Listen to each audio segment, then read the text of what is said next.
We will discuss surveillance. What is surveillance? Surveillance is monitoring. It's a continuous process. We will discuss this session according to following learning objectives, like we'll define the surveillance. What are various types of surveillance? What are various methods of surveillance? In the end, we will summarize the session. So let's start with definition.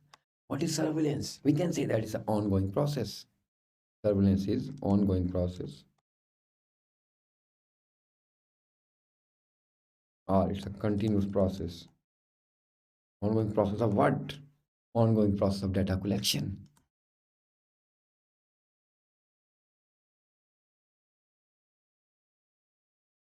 We collect the data, then we analyze the data.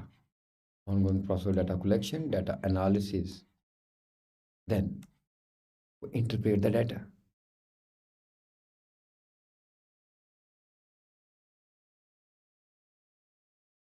After interpretation, we disseminate the data.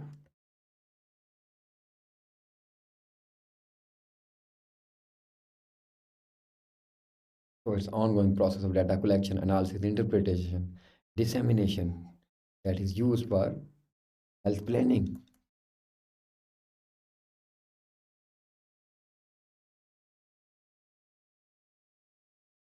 All this is a continuous process.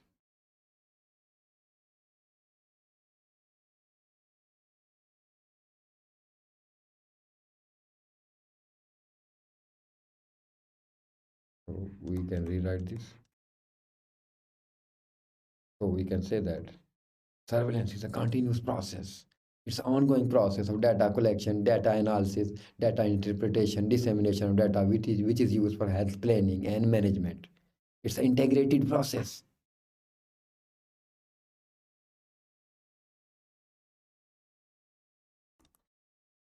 All this process is necessary or important to control the diseases. We need to collect data regarding disease. We'll analyze the data that burden is decreasing or increasing. We'll do interpretation that there are risk factors. We'll disseminate, we'll tell the people, we'll tell the authorities that burden of certain diseases is increasing. Risk factors are increasing. They are causing burden on hospitals. So then we'll make plan. Why we'll make plan? For control. It is integrated. Someone is collecting data, someone is analyzing data, someone is interpreting data, someone is disseminating. So what are various types of surveillance? There are categorical surveillance.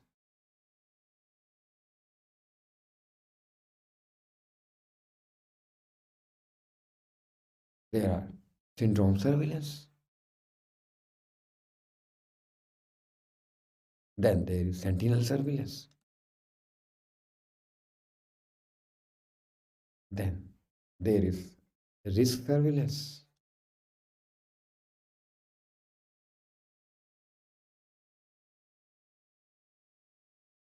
Categorical surveillance for certain category, certain disease, syndrome surveillance for certain syndrome, sentinel surveillance for missing cases, risk factor surveillance to identify risk factors.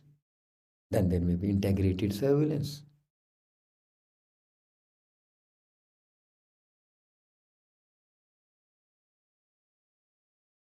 So let's discuss them one by one. Categorical surveillance.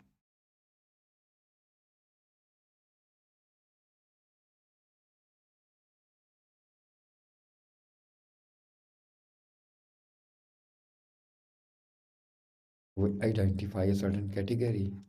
So identification.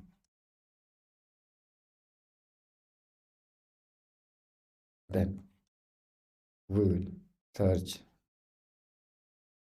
Like someone say that cases of asthma are increasing in winters. So you will do categorical surveillance. Then there is syndrome surveillance.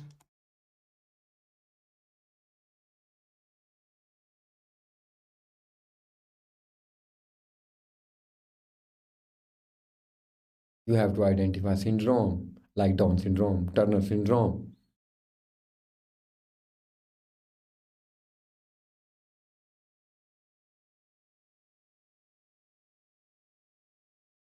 What is syndrome? Which has multiple effects or multiple infections combined to cause a syndrome.